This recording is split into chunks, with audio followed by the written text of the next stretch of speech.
pour un 33e, je crois, épisode. Alors, comme je vous le disais, on va passer à un épisode un peu particulier, un peu différent aujourd'hui, dans la mesure où l'enquête, si vous voulez, change d'objet, change de direction. Maintenant que nous avons établi que voilà, la pensée biblique de nos amis hébreux était la plus compatible avec le réel de tout ce qui a été énoncé dans les civilisations depuis l'Antiquité, eh bien, ça nous conduit à penser, mais chacun est libre de penser comme il le veut, mais nous, ça nous conduit à penser que vraiment le Dieu de la Bible, ça tient la route, et on est allé un peu plus loin même que que les indices ou les preuves, entre guillemets, de Thomas d'Aquin, les preuves médiévales, puisque cette Parménide, voilà, qui est confirmée donc par Thomas d'Aquin, mais il faut arriver à montrer que c'est bien le Dieu de la Bible qui est l'être absolu de Parménide. Et ça, bon, on a essayé de le voir donc dans nos différentes enquêtes, nos différents indices. Il n'y a pas de preuves, mais disons beaucoup d'indices. Un de ces indices, c'est celui du fait d'Israël, c'est celui du fait du prophétisme hébreu, qui est un phénomène assez unique dans l'histoire de l'humanité, qui se joue sur environ 2000 ans, depuis la saga d'Abraham, même si Abraham pouvait être un personnage reconstitué par plusieurs. En tout cas, ce qui nous est dit d'Abraham, c'est que déjà, dans son action, on le voit comme prophète, puisqu'il refuse, il comprend que Dieu refuse, le Dieu d'Israël va refuser tout mode sacrificiel violent, les sacrifices humains en particulier, contrairement aux autres divinités qui semblent s'en régaler et les exiger, lui, il les refuse. Voilà, ça, c'est très important dans la compréhension du judéo-christianisme.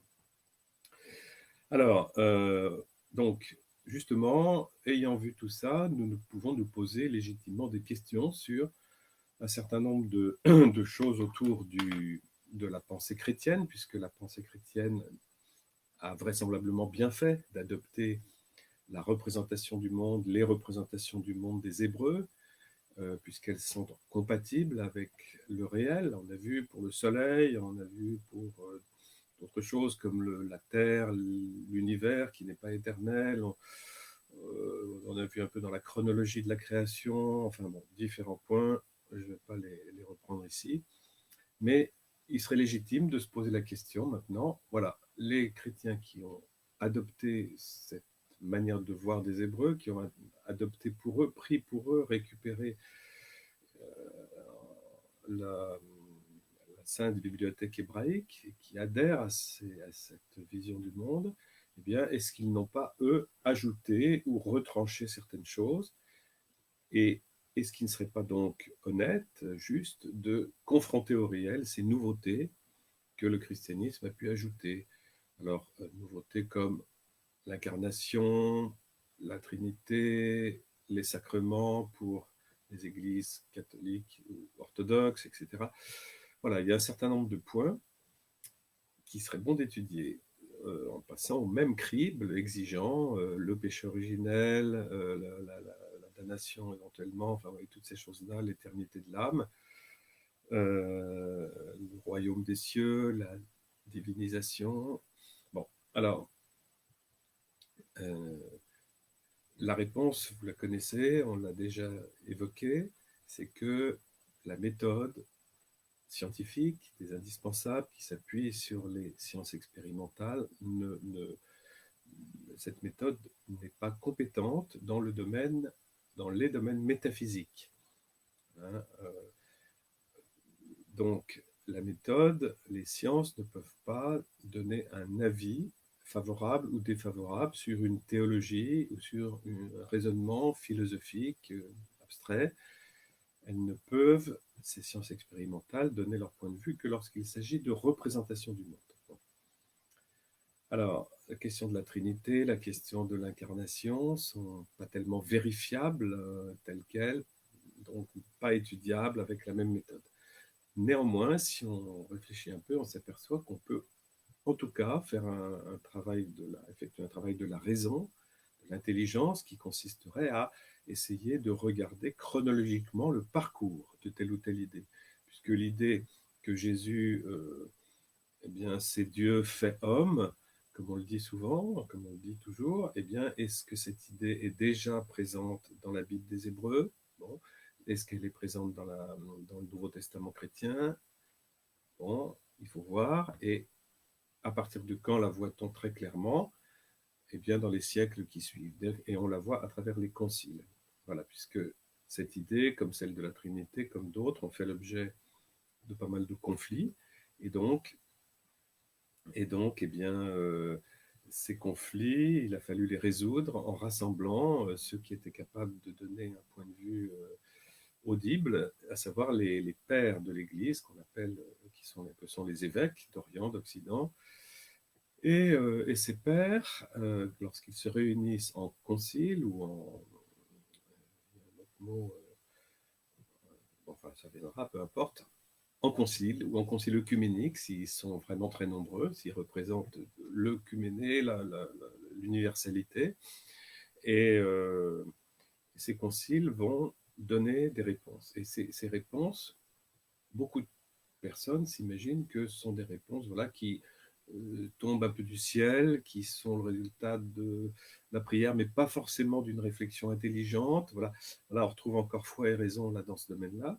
Eh bien, en tout cas, pour les conciles que je vais pouvoir étudier avec vous, on s'aperçoit qu'il y a des véritables critères rationnels pour donner une réponse à une nouveauté. Nous verrons la nouveauté, par exemple, énoncée par Arius en 318, eh bien, va être étudiée au concile de Nicée en 325. Et ce concile ne va pas simplement tirer au sort la bonne réponse, attendre qu'elle tombe du ciel, mais va confronter cet énoncé d'Arius euh, au à l'énoncé de la révélation, Bible des Hébreux plus Nouveau Testament chrétien. Et c'est de cette confrontation que va naître le discernement. Si la nouveauté énoncée par Arius ou une autre fois Nestorius ou Apollinaire, etc., si ces énoncés sont conformes avec le message d'origine, le message source, on pourrait dire presque le message ADN, le message génétique de la révélation, s'ils sont conformes, eh bien, il y a des chances qu'ils soient reconnus comme étant vrais. Il y a des chances qu'ils soient vrais. Si on trouve une différence avec le message génétique, une séquence qui ne fonctionne pas, qui est en opposition, eh bien, les pères des conciles vont assez vite s'apercevoir que voilà, c'est ce qu'on appelle une hérésie, une coupure du reste de la pensée de l'Église à partir de son message génétique, ADN. Bon. Alors, on va regarder, il y a après la première série des indispensables, les 5 premiers tomes, je vous montre, on va préparer ça. Après ces premiers tomes,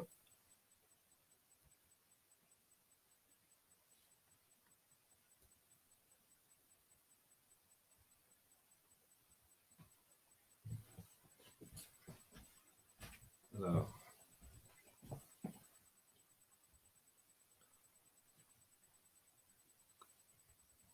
c'est pénible.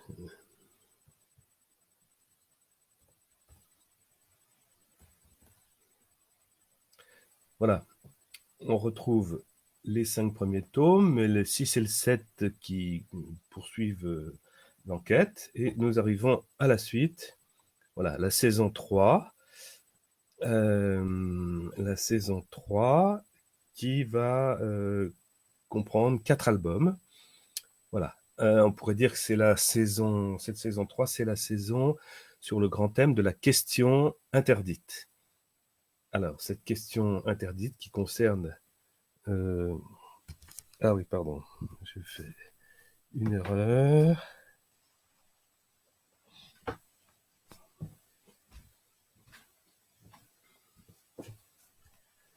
Bon, on va repartir en arrière. Voilà. Vous retrouvez les 5 premiers albums, puis le 6 et le 7, qui abordent davantage la question d'où viennent les maux, les douleurs, est-ce que le péché originel est encore compatible avec les exigences de la foi et de la raison, comme demandait Paul VI, etc. Et nous arrivons au tome suivant, qui s'appelle La question interdite. Voilà, nous voyons mieux ici. Et cette nouvelle saison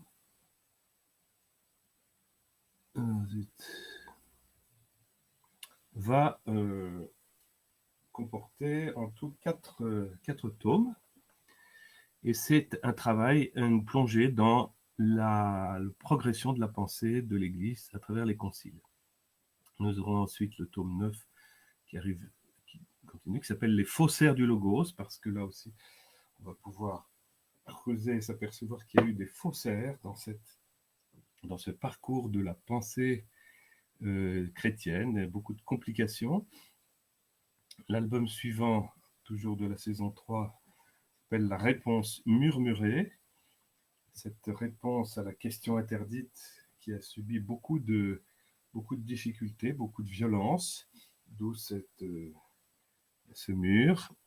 Alors, si vous voulez, je vous montre quelques images. On est très loin de l'histoire complète qui, en tout, va faire plus de 200 pages, je crois, avec les 4 tomes. Mais un petit aperçu pour voir de quoi il s'agit.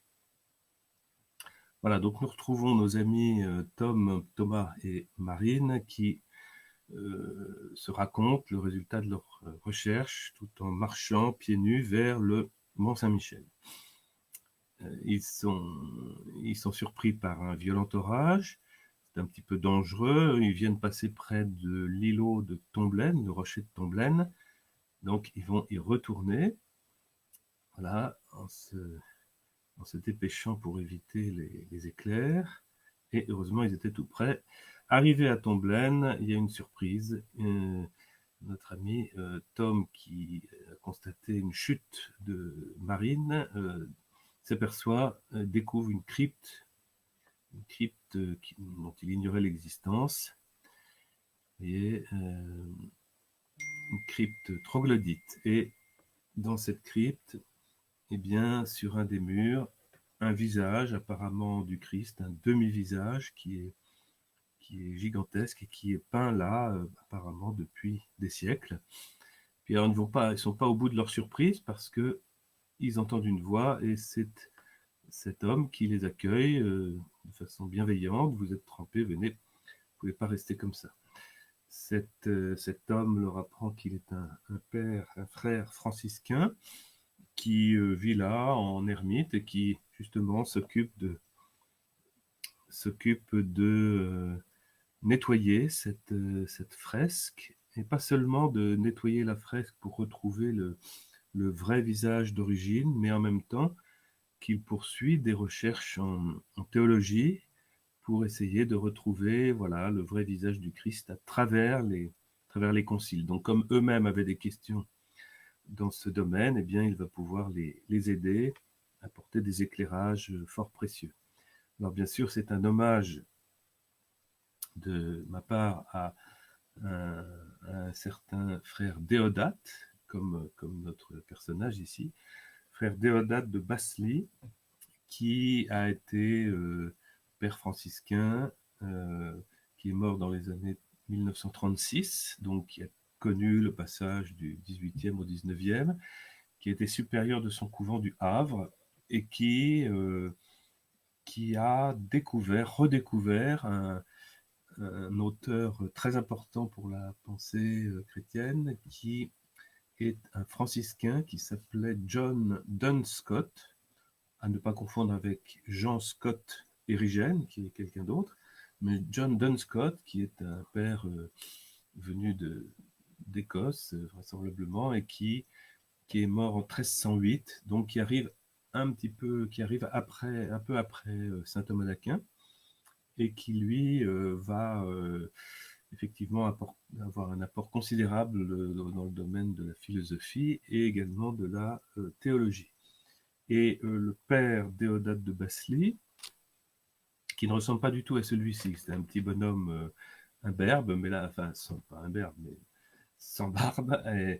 Mais voilà, ici, j'ai dessiné donc ce père Déodate contemporain qui va un peu creuser les idées de son prédécesseur et qui donc redécouvre Duns Scotus avec l'originalité de sa pensée.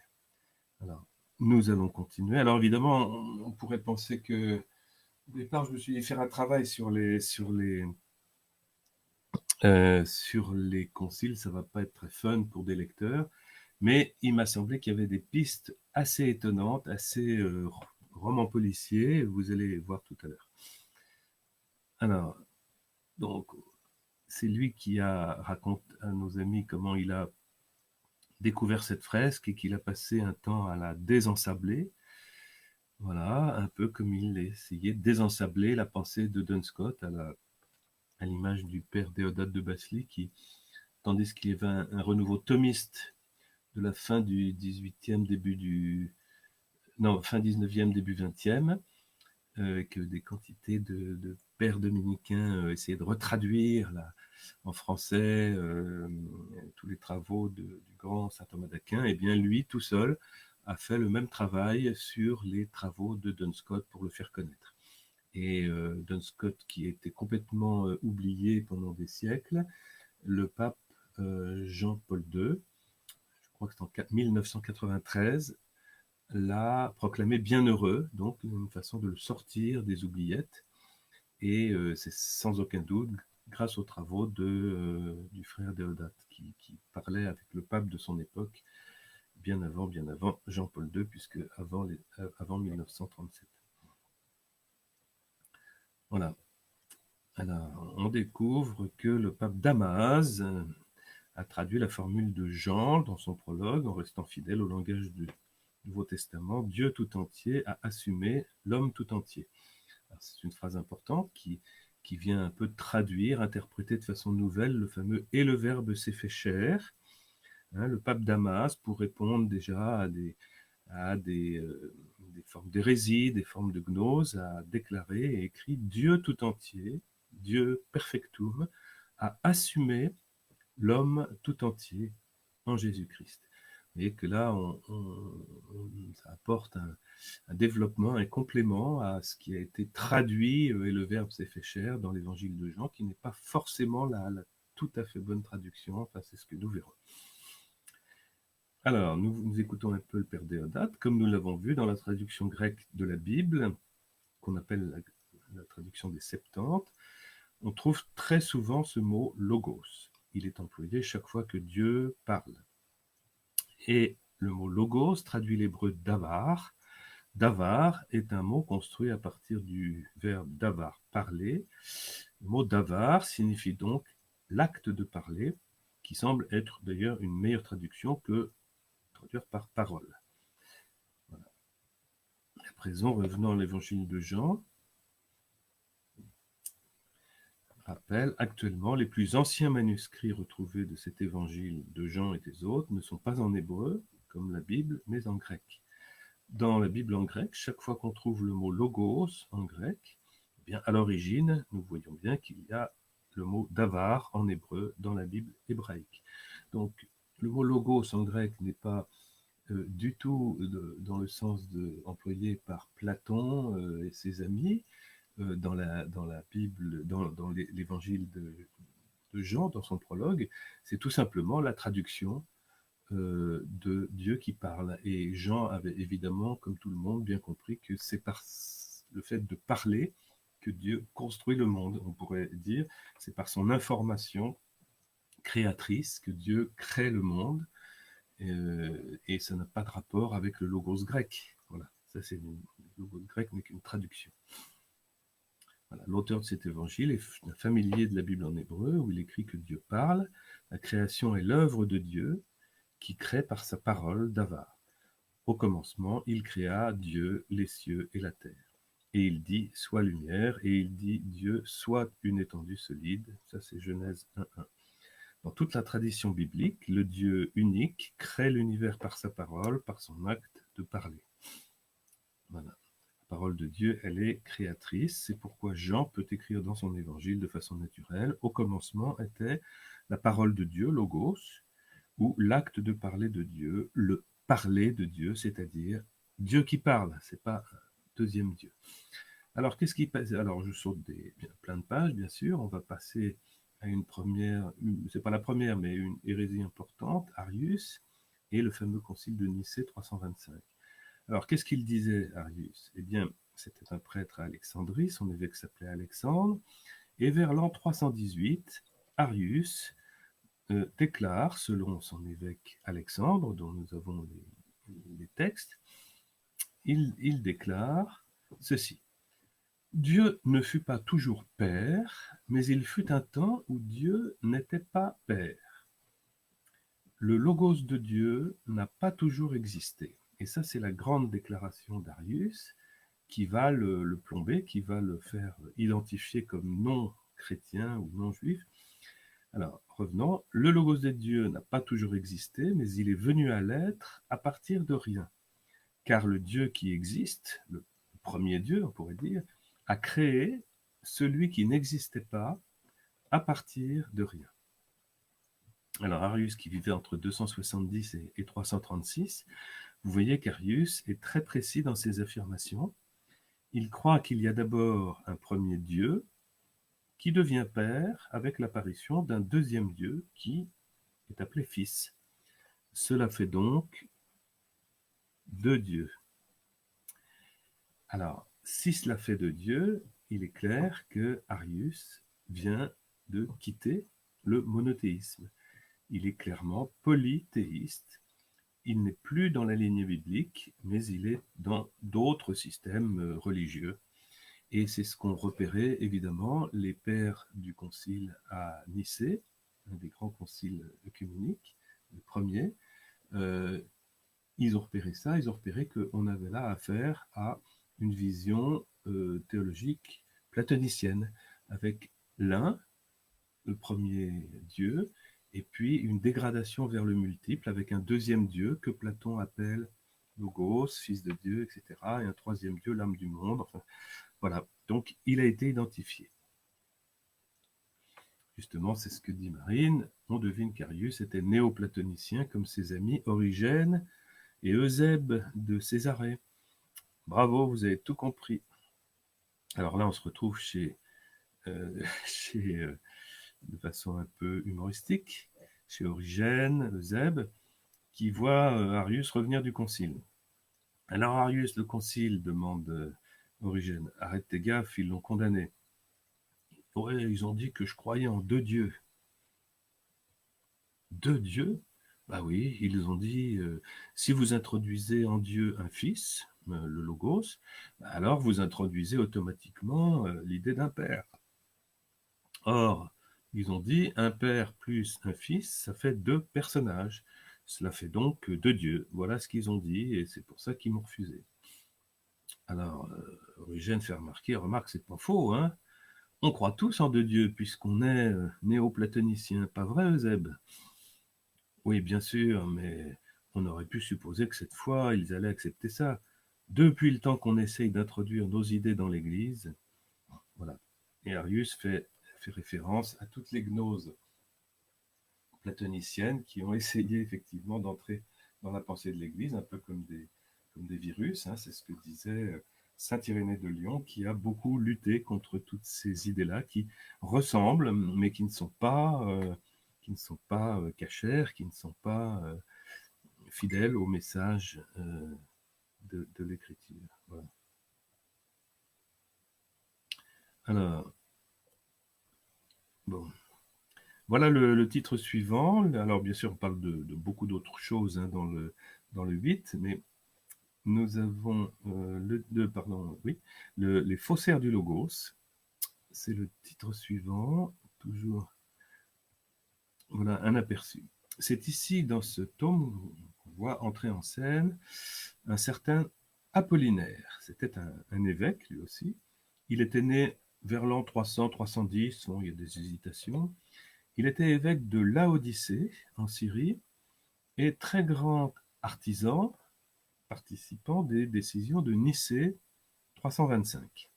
Il est ici suivi de ses disciples, alors symbolisés par un bodyguard, une directrice de communication, un expert comptable et lui le boss. Ces disciples, vous verrez après, vont jouer un rôle assez important, c'est pour ça qu'on les a symbolisés de cette manière humoristique. Alors, voici ce que nous dit Apollinaire. J'ai une réflexion, je me suis posé la question, vous allez voir ma question à propos de l'âme humaine de Jésus. Est-ce que Jésus, dont on vient de définir pour répondre à Arius au concile de Nicée que Jésus est bien de même nature que Dieu le Père, que Dieu l'unique, puisque Jésus est de même nature que Dieu, comment est-ce que ça se passe en lui? Est-ce qu'il a une âme humaine ou est-ce que c'est cette seconde personne de la Trinité qui joue un rôle? Alors, voilà ma théorie. Écoutez bien. Quand mon corps fait une action, comme par exemple ici, prendre cette casquette, bon, c'est ma main qui agit, n'est-ce pas? Ok. Mais savez-vous qui a commandé cette action? Quand mes yeux vous regardent, c'est mon âme finalement qui commande à mes yeux de se tourner vers vous. Finalement, c'est mon âme qui vous regarde, de même que tout à l'heure. C'est mon âme qui donne des ordres à mon bras, mes muscles, ma main pour attraper la casquette. Donc, c'est mon âme qui agit à chaque fois. C'est l'âme, finalement, qui est le capitaine du navire corps. C'est l'âme, pour tous les êtres humains, qui est le centre de décision. Les membres lui obéissent. L'âme tient la barre du bateau. Mais pour Jésus, comment est-ce que ça se passe? Réfléchissons. La seconde personne de la Sainte Trinité, le Logos éternel de Dieu, appelé par nos soins Fils de Dieu, il est descendu du ciel. Ok. Il a pris chair de la Vierge Marie et s'est fait homme, comme on dit. C'est conforme au concile de Nicée 325 et c'est conforme au credo. Bon, donc, quand Jésus fait un geste avec sa main, finalement, je pense que c'est la seconde personne de la Trinité qui commande à la main de Jésus. Quand Jésus vous regarde, en réalité, c'est la seconde personne de la Trinité, Logos, qui vous regarde, non? Quand Jésus toujours touche un malade, c'est avec la main qui appartient à son corps humain, c'est vrai. Il le touche avec son corps, sa main, mais c'est encore la seconde personne de la Trinité qui touche ce malade et qui le guérit. Donc moi, Apollinaire, si j'essaye de savoir comment ça se passe en Jésus, s'il y a une âme humaine qui commande comme chez moi, ou si c'est la seconde personne divine de la Trinité qui commande, eh bien, je conclus que Jésus n'a pas une âme humaine comme moi, puisque c'est la seconde personne de la Trinité qui dirige son corps navire. Le rôle de gouvernement que l'âme humaine joue en nous les hommes, il est joué en Jésus par la seconde personne de la Trinité. Comme ça que je vois les choses, moi, Apollinaire de Laodicée. Donc, moi, Apollinaire, je déclare que Jésus s'est fait homme en prenant chair, c'est-à-dire en prenant un corps, oui, de la Vierge Marie, oui, mais un corps sans âme humaine, car il n'a pas besoin d'une âme humaine puisqu'il est Dieu, et il ne peut pas y avoir deux centres de décision, la seconde personne de la Trinité et une âme humaine comme la nôtre. C'est comme ça que je comprends les choses. Apollinaire se met donc à enseigner cette doctrine, et comme elle semble être en cohérence avec le concile de Nicée 325, la seconde personne de la Trinité est de même substance que Dieu, de même nature que Dieu, il est bientôt suivi par des disciples qui le trouvent génial. On pourrait croire que la question « Qui est Jésus ?» est enfin résolue, parce qu'avant, il y avait déjà eu encore d'autres suppositions dont je vous ai fait grâce là, mais qui sont racontées. Alors, rappel de la doctrine. Selon Apollinaire, Jésus est Dieu, la seconde personne de la Trinité qui a pris un corps d'homme semblable au nôtre, mais bien sûr sans péché, et surtout sans âme humaine créée, puisque c'est lui, la seconde personne de la Trinité, qui gouverne ce corps à la place de l'âme. Alors on pourrait faire un sondage d'opinion, là, si vous avez envie de voter, en direct ou en différé, avec cette doctrine d'Apollinaire. Est-ce que vous êtes d'accord? Pas d'accord? Ne sais pas.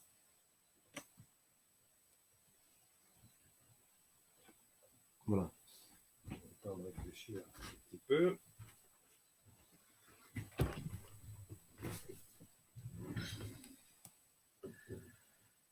Bon.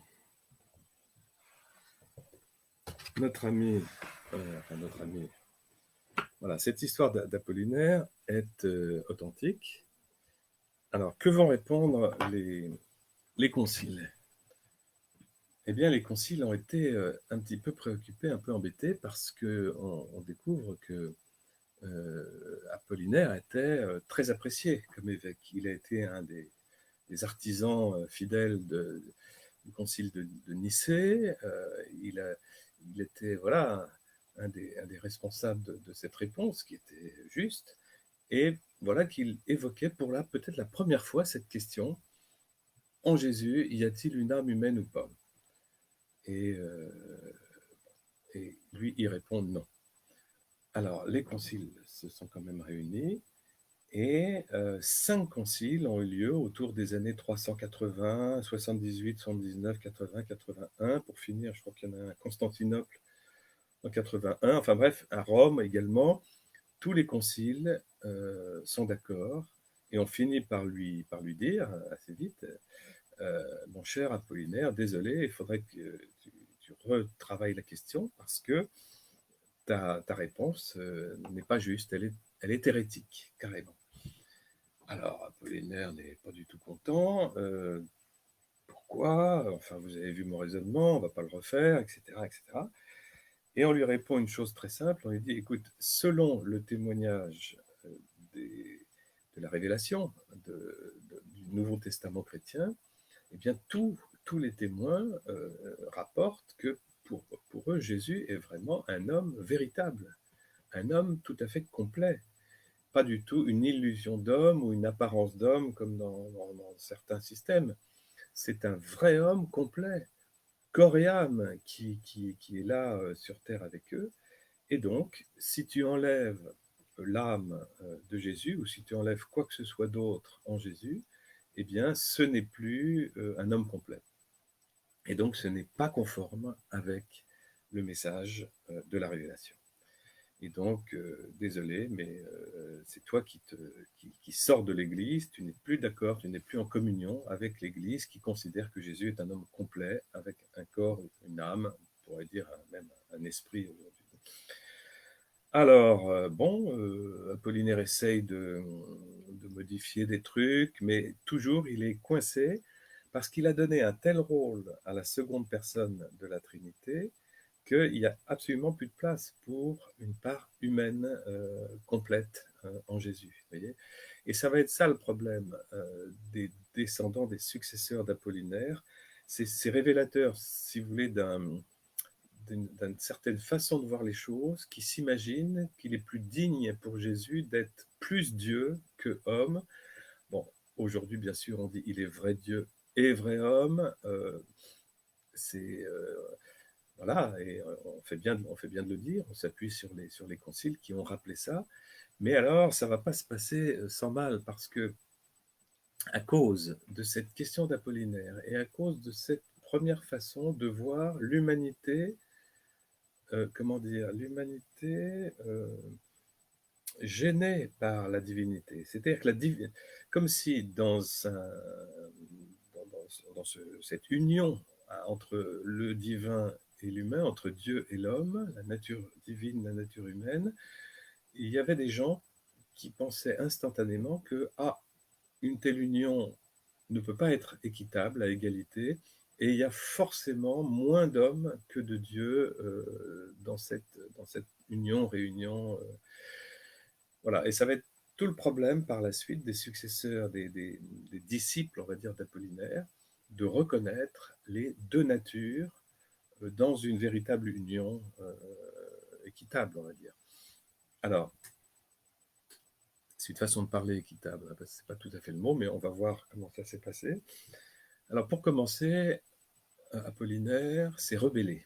Il s'est rebellé à la façon dont pourra se rebeller quelques siècles plus tard Monseigneur Lefebvre, hein, et Monseigneur Apollinaire de Laodicée a commencé par ordonner un de ses disciples évêque. Alors en faisant ça, évidemment, il usurpe ses possibilités parce qu'il n'avait pas le droit, je crois, de le faire, pas plus qu'aujourd'hui, et il crée une église parallèle avec pas mal de disciples. Bon, il essaye de modifier sa théorie, mais il n'y arrive pas, c'est chaque fois refusé. Et pour finir, il va mourir vers 390. Et là, ses disciples vont faire quelque chose de tout à fait inattendu pour des questions religieuses ou de théologie. Enfin, au début, vous allez voir, au début, c'est un peu normal. Ils se disent, tiens, finalement, les gens n'ont pas compris ce que voulait dire notre maître Apollinaire. Nous allons les aider à comprendre, nous allons communiquer, et nous allons, comme il a beaucoup écrit, Apollinaire, eh bien, nous allons diffuser ses parchemins, ses écrits, et comme ça, les gens pourront finalement par eux-mêmes se rendre compte qu'il avait raison contre le pape et les conciles de l'époque. Bon. Alors, les voilà qui s'installent, se cachent un peu en Égypte, et qui sont assez nombreux, je n'ai pas le nombre, mais qui commencent à recopier des manuscrits. C'est une véritable institutionnalisation de la copie de manuscrits 1000 ans avant l'invention de l'imprimerie. Mais voilà un moment, évidemment, où il y a un blocage, un os, parce que quand il est question de signer les manuscrits, les gens font remarquer, mais attendez, là on vient de copier des quantités de manuscrits, mais si on signe Apollinaire dessus, tout le monde sait très bien, même dans les campagnes reculées, qu'il a été jugé pour hérésie. Il est hérétique, il est en tort. Donc, qui va vouloir avoir nos manuscrits chez lui, les lire, Personne. Personne. Bon. Donc, qu'est-ce qu'on va faire? Alors, on peut supposer qu'il y a quelqu'un d'astucieux dans le groupe, un peu roublard, qui dit, bah, évidemment, on ne va pas signer Apollinaire, on n'est pas fou, on n'est pas suicidaire. Mais qu'est-ce qu'on signe alors? Eh bien, c'est simple. C'est simple. On va pas signer Apollinaire, on va imiter les signatures de grands théologiens déjà morts. Et comme ça, les gens, ça va les intéresser de lire ça, de la part de saint Athanase le Grand, qui est mort il y a 40 ans, de la part de saint Grégoire le thaumaturge, de la part du pape Félix, du pape Jules, qui étaient des sommités à cette époque-là. S'ils avaient eu saint Thomas d'Aquin, ils l'auraient mis tout de suite.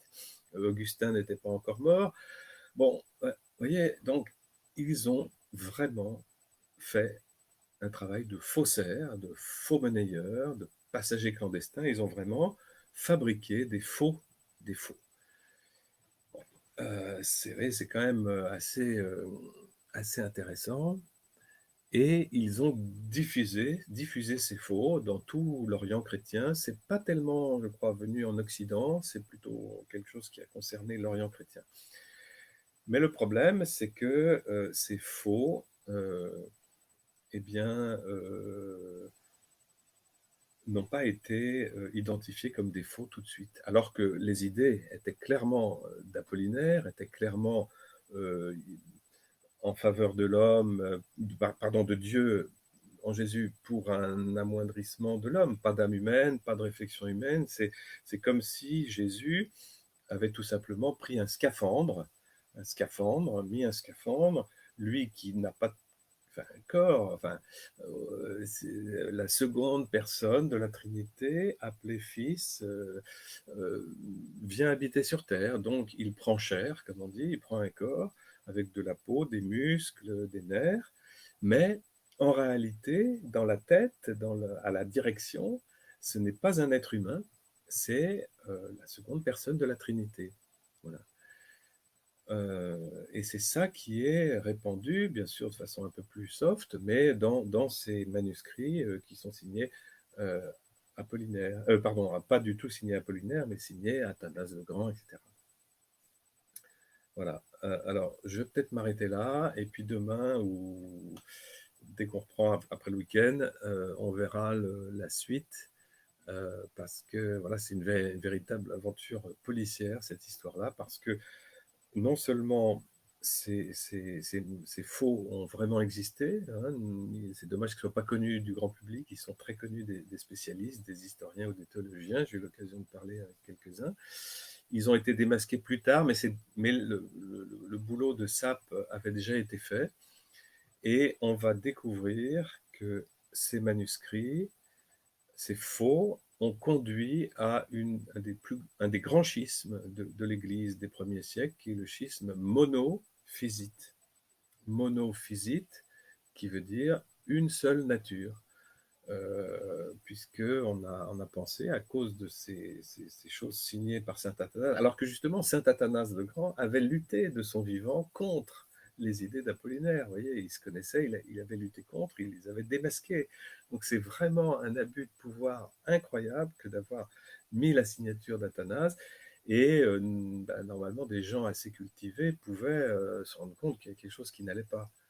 Mais malheureusement, voilà, ces faux vont influencer Cyril d'Alexandrie, qui à ce moment-là est dans un conflit avec Nestorius, et qui il ne trouvait pas Cyril d'arguments convaincants pour vaincre Nestorius.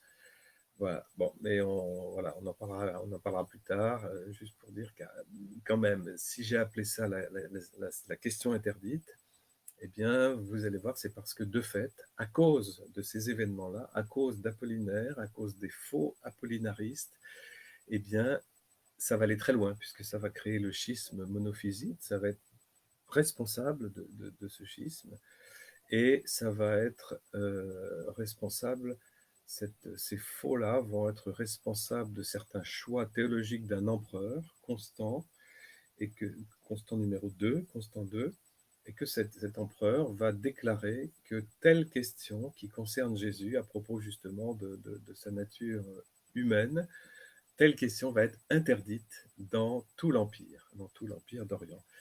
Et non seulement l'empereur va de façon autoritaire interdire cette question, mais en plus, il va être responsable de l'assassinat, il va être assassin par ses sbires d'un pape de son époque, qui était le pape Martin Ier, voyez, et également du martyre et de la torture ignoble de Saint Maxime, qu'on appellera le confesseur, le témoin de la foi, le martyr, Saint Maxime le confesseur, pour des raisons liées à cette pensée d'Apollinaire et aux faussaires. Voilà. Ok, on se retrouve très bientôt pour la suite. Merci, bonne journée.